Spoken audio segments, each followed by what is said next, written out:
Try गर्न आँट्यो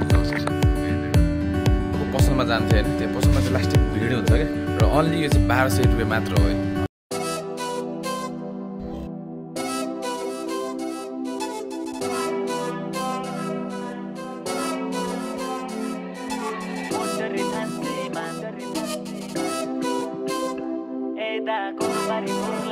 guys welcome back to my channel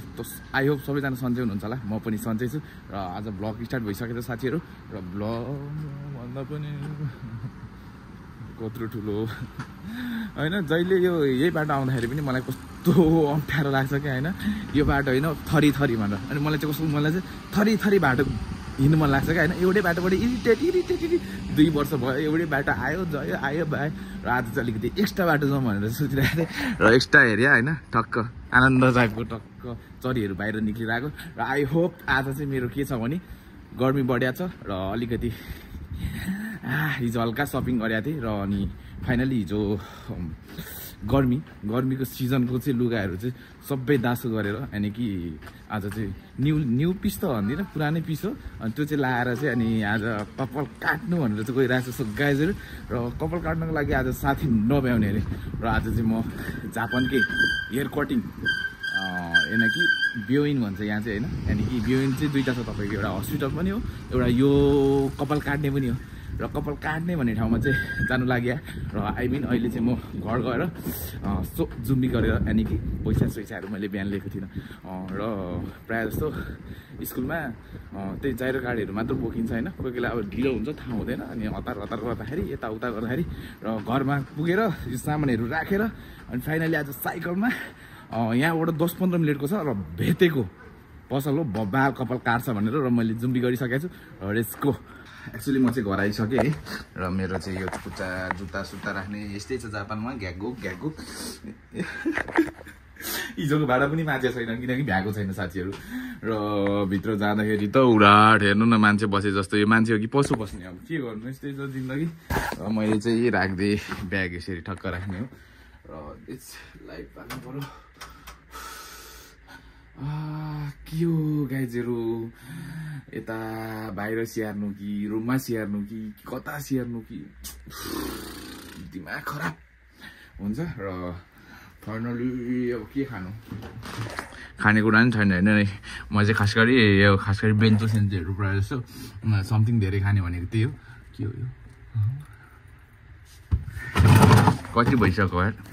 सामानहरू छ तर के गर्नु भ्याइँदैन अनि प्रायः जस्तो खाने भनेको रामेन त्यस्तै चाचक पुचक है स्टोर चाहिँ यस्तो छ अहिले हेर्नु नै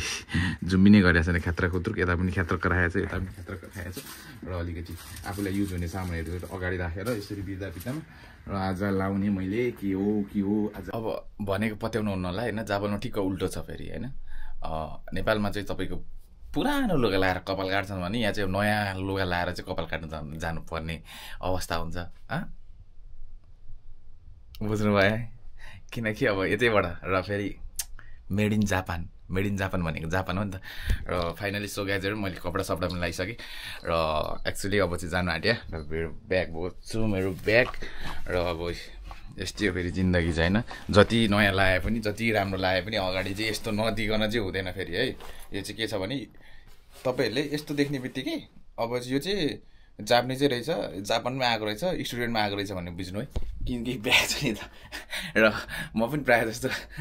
यसरी अहिले चाहिँ के छ भने अलिकति वर्किङवालाहरूले चाहिँ अलिकति पछाडि भिड्छन् उतालाई अलिकति सहज हुन्छ क्या होइन स्टुडेन्टहरूले चाहिँ यस्तो गरेर अनि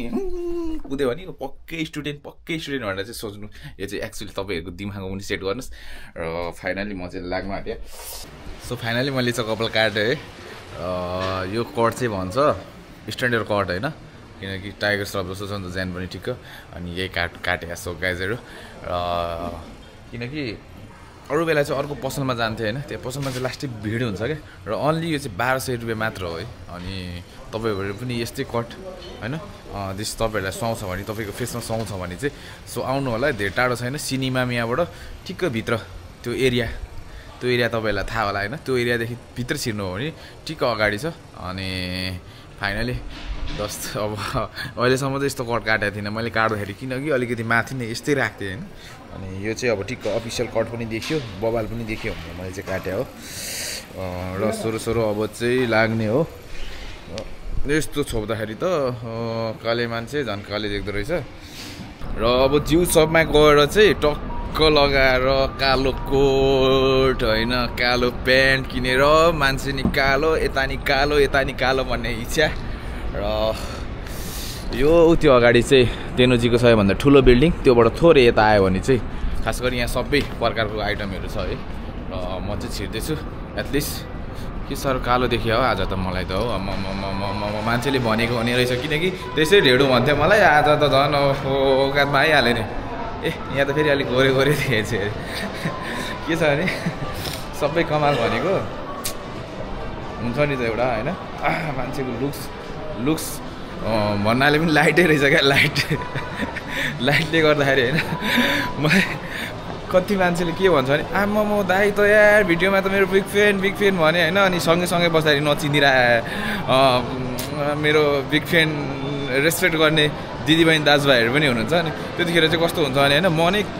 कराङ खान्छ क्या होइन ओ भन्नाले कस्तो एक्सपेक्ट गरिरहेको हुन्छ होला होइन त्यस्तो नहुँदा त सबैलाई अप्ठ्यारो भइहाल्छ नि होइन। र जाँदैछु पछाडि हेर्दैछन् ग्राहक कस्टमरहरू पुरा खोजिरहेको छ नेपालमा जस्तै नेपालमा पनि होइन ओ आओ भनेर टिपेर लान्छ नि त्यस्तै। र म चाहिँ फाइनली छिरिसकेँ यो जापानको सपहरू यता छ बेस अनि म चाहिँ एकैचोटि छिर्ने जियोमा हाम्रो औकात छैन यतातिर छोड्ने। यतातिर अहिले प्राइस देख्यो भने तपाईँ ढल्नुहुन्छ त्यस्तो महँगो हुन्छ क्या प्राइसहरू होइन छोडिदिनुहोस् रहेछ। ल अहिले आजकल के आएको रहेछ मार्केटमा हेर्नु पर्यो टक्क लगाएर ए निलै मेरो हुल्स चाहिँ यस्तो छ फेरि है चप्पलमा बस्दिने हो टक्क लगाइदिने हो टक्क लगाएर यहाँ त ओहो बवाल देख्दो रहेछ त फेरि गर्मीमा हेर्नु टक्क लगाउने के गर्नु अब फेरि है। मेरो फेरि के छ भने होइन बाहुन पो त त्योबाट बाहुन मन पर्दैन क्या मलाई अब होइन के भन्नु अब यस्तै छ होइन लाउनु मन लाग्छ अब होइन त्यो यहाँको भन्दा भुत्ला मुनि यति हुन्छ कि यति हुन्छ होइन त्यही भएर यस्तो यो बक्स पेनहरू यस्तो पेनहरू दामी मनै पर्दैन भने अब भित्र लाउनु मन लाग्यो पनि त्यो सुहाउँदैन त अनि त्यो त्यही भएर हो कि बरु हप्सीहरूलाई कति राम्रो देख्छ भने हामी त अब न गोरो न कालो त्यही भएर पनि हो। र यहाँ आएको रहेछ यस्तो दामी टक्क लगाएर यहाँ छ है ओहो ग्लास पनि रहेछ त यार यहाँ त 990 रुपियाँमा ग्लास ओहो 990मा देख्न सक्नुहुन्छ। बाबा मर्गेली अब म चाहिँ के गर्नु अब मोटाएको छु है र म चाहिँ अब प्र्याक्टिस गर्नको लागि ट्राई गर्नको लागि चाहिँ भित्र जानु गइरहेको छु। सो गाइजहरू तर आजकल मोटाएर होइन के साह्रो उलट लाग्छ भने फाइनली गाइजहरू मैले चाहिँ किनि पनि सकेँ है। अब यहाँबाट निक्ल्या मैले साइकल चाहिँ उता राखेको छु र यहाँ चाहिँ के छ भने होइन यस्तो ठाउँमा चाहिँ अब ग्यास तपाईँहरूले जस्तै यो पार्किङ गरेर राख्नु भएन भने चाहिँ उठाइदिन्छ है। र कस्तो सिचुएसन छ भने यसरी यस्तो देखाएको ठाउँमा पनि लङ टर्मसम्म बेलुकासम्म राख्नु हो भने चाहिँ उठाइदिन्छ। मेरो पनि 2-3वटा साइकलहरू उठाइदिइसक्यो र अलिकति केयर गर्नु होला। र फाइनली म चाहिँ अब यहाँबाट जाँदैछु एकैचोटि घर र आज कपाल पनि काट्यो द्यास लाइक राम्रो पनि भयो र भोलि पर्सिबाट चाहिँ हाम्रो गोल्डन विक स्टार्ट भयो अनि त्यस पछाडि 4 दिन जति छुट्टी छ। अब त्यतिखेर काम हालेको छ। सो गाइजहरू र अब त्यही हो अलिकति बिचमा फ्री भयो भने चाहिँ यसो घुम्नु जाने भनेर सोच गरिरहेको छ। अब हुन्छ कि हुँदैन होइन त्यो चाहिँ। र तपाईँहरूलाई कस्तो लाग्यो आजको ब्लग मन पऱ्यो भने लाइक गरिदिनु होला कमेन्ट गरिदिनु होला र यस्तै ब्लग हेर्नको लागि विक्रम थापा ब्लग छ। सो सब्सक्राइब गरिदिनुहुन्छ भने चाहिँ बाई बाई।